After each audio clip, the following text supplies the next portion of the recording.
Now I'd like to introduce our third keynote speaker, Shamla Naidoo, Managing Partner of IBM Security, former Global CISO, IBM. Thank you, Linda. So you've heard a lot of really valuable information from the speakers before me. What I want to do is I want to take that and make it real. And so what I'm going to do right now is I want to talk about my own experiences, both in leading some of these programs, as well as benefiting from many of the programs you've heard about today. So let me start by telling you about some people I know. Each of them was a member of my extended cybersecurity team. I'm going to change a few details like their names to protect their privacy. But I want to share information just for you to see and make it absolutely real. So let's start with Alice. Alice was a financial auditor who wanted to be a cybersecurity specialist. But who's going to hire a financial auditor to do a cybersecurity job? She didn't have the skills. She didn't have the prerequisites. She didn't have the 5 to 10 years of experience that so many jobs seem to require. She needed a chance to develop the necessary skills.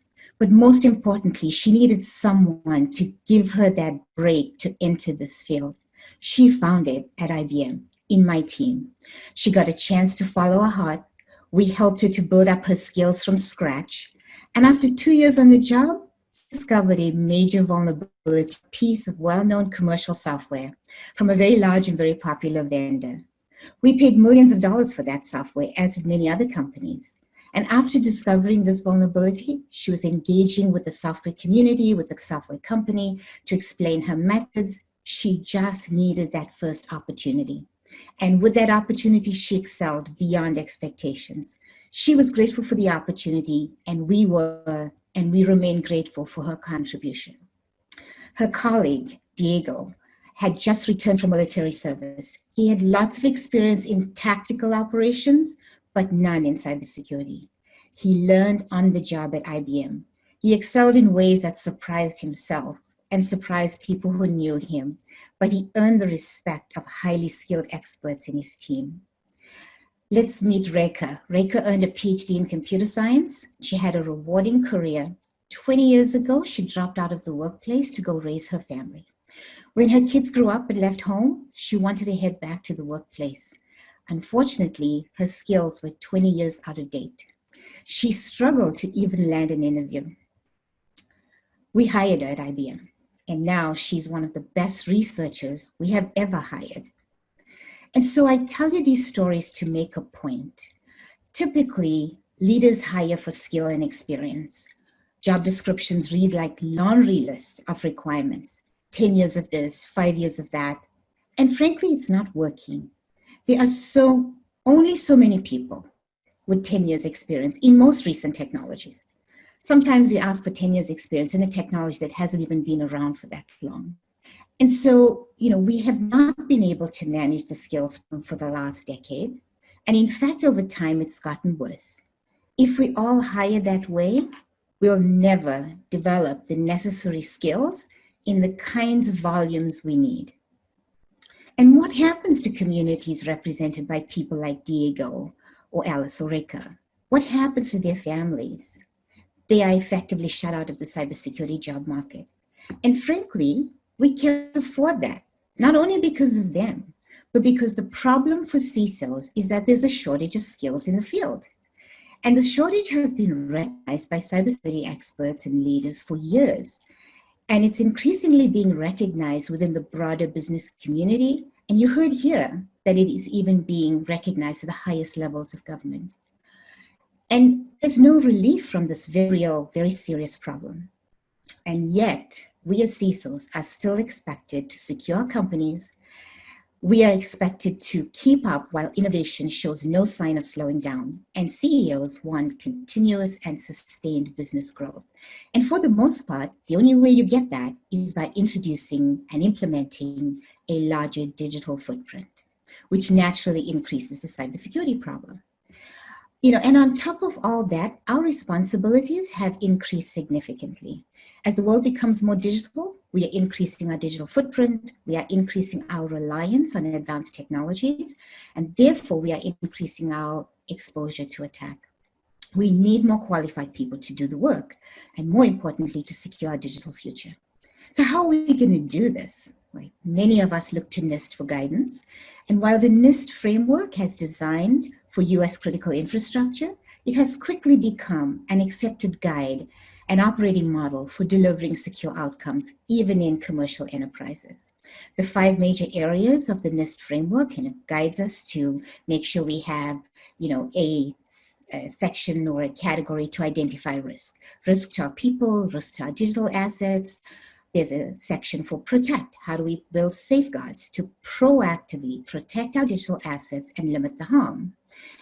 We have to build capability around detection. How do we find the cyber events before a catastrophic event actually happens? We have to build capabilities around responding. How will our organizations react to an attack? How would we get more organized? How would we get more efficient, etc.? Recovery is another really big topic that sits on every CISO's agenda, which is how will we return to regular business operations after a catastrophic cyber event? And so that list of responsibilities, those areas of focus, need skilled staff. Even when you have the best innovation, you have the best technology, you need skilled people. They make up the backbone of our security programs. And so what kind of skills do they really need? When I think about cybersecurity skills, I think of them in 2 separate groups. The first of them is just direct cybersecurity skills, like security risk analysts, security engineers, cybersecurity incident response analysts, threat intelligence analysts, etc. And the list goes on. These are very traditional security roles, and they support security goals. There's a whole other category of skills that we need to build for. They are vital to the cybersecurity ecosystem, but they are often overlooked. Think about non-security specializations. For example, your CPA, they need to develop skills to learn how to handle things like your bank details securely. It's not part of a typical CPA's job, but they now need to develop those skills. School registrars, they need to know how to maintain student privacy. They have to meet compliance mandates, federal law, state law, etc. Even the person handling the cash register at the department store needs to know how to handle your credit card information or your personal information while you're paying for an item. And these skills are often overlooked, but as these roles become more digitally enabled, the need for appropriate skills, whether you call them cybersecurity skills or just security skills within other job skills, will expand. Everything is connected, from your cars to your cameras, to your washer and dryer, to your digital pacemakers. The need for cybersecurity roles will just continue to expand. And in order for society to work, all of us need to learn how to perform our duties in a secure way. And success is about talent. Talent is about skilled people. And so I think while we look for specialty, we should also be looking more broadly. How do we increase the cybersecurity IQ of our societies? So right here today, what can we do? You are all experts in your field. You're front and center of what we can do if we can partner together. We can convene, we can share ideas, we can discuss, we can debate, and that's all great. And we've heard a lot of that here today. But when we leave here, we have to go act. So what are we going to do? I say we go be bold and we go take risks. I did that. As the global CISO firm, I relinquished the idea of skill and experience as the single measure of talent. And what I did instead was said, let's look for attitude and aptitude in our candidates. With the right aptitude, you can learn.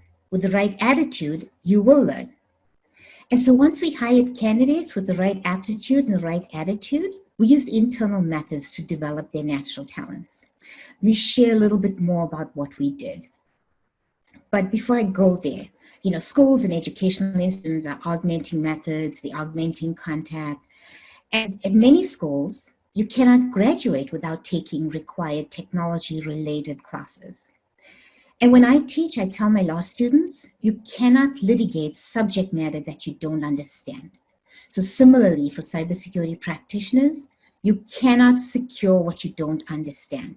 So one of my key focus areas is on developing subject matter skills. Before we get to security, we need to build subject matter skills.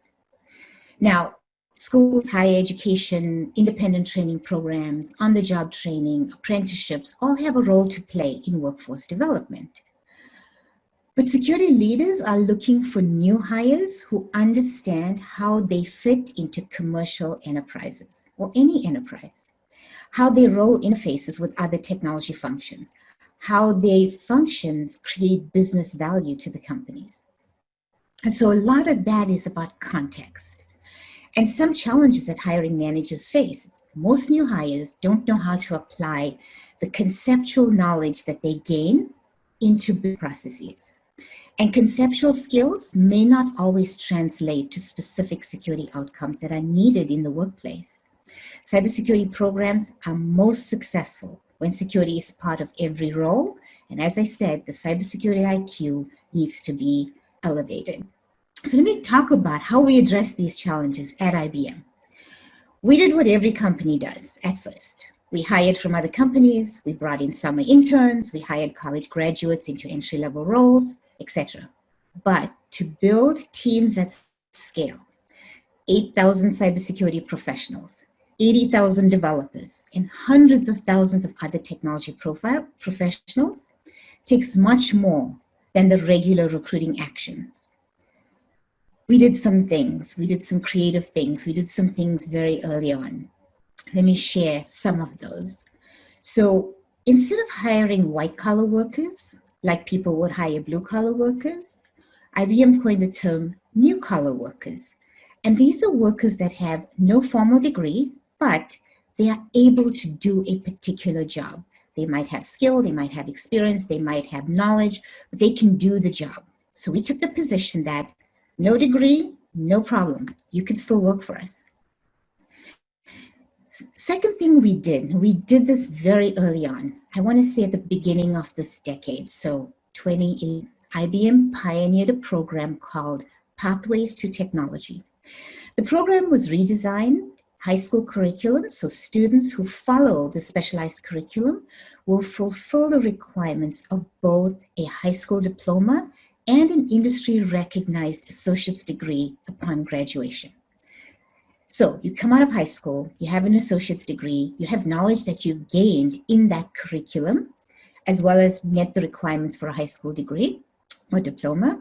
And that means you come out of graduation and you qualify immediately for meaningful employment right out of high school. Of course, we hope that those students and those graduates will continue to four-year degrees and other further education, but whether they do so or not, they still have a head start. Today, we have over 200 schools and over 200 colleges in over 24 countries in this program. Most of them are located in underserved communities. But wait, that wasn't enough. IBM went even further. We realized the skills needed by the workforce of the future are changing rapidly. Technology skills have a very short life. And companies need to think differently about how we prepare the workforce of tomorrow.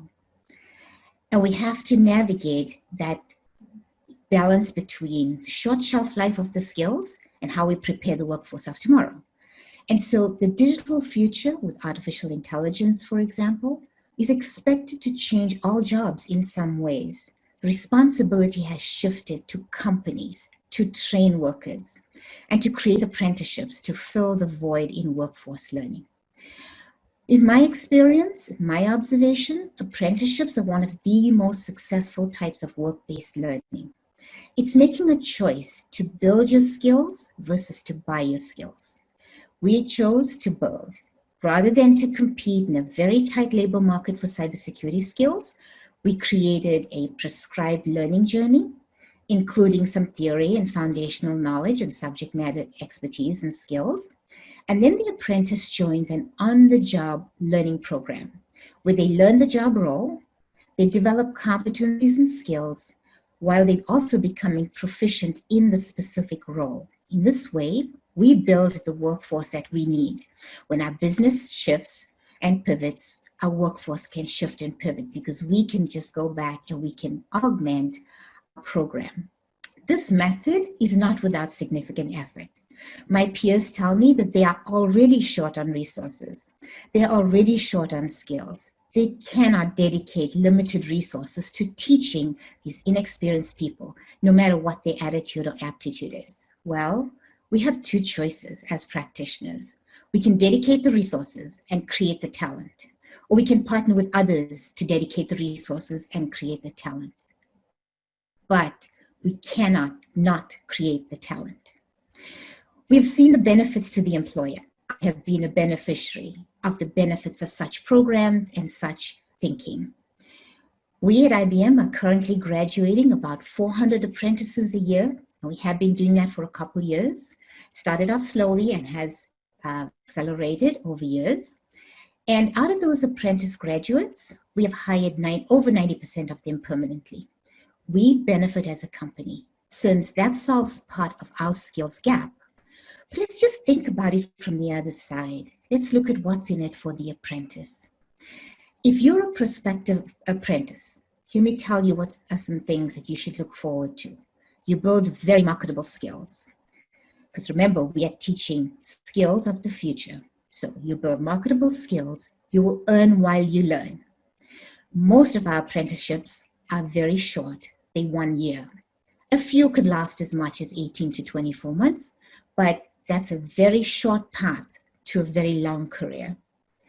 The apprenticeships are registered with the US Department of Labor, so the apprentices get the benefit of having that agency, OV, and look out for their best interest. The point is that these apprenticeships are real, and they can meet the tests that comes all the way from places like the US Department of Labor.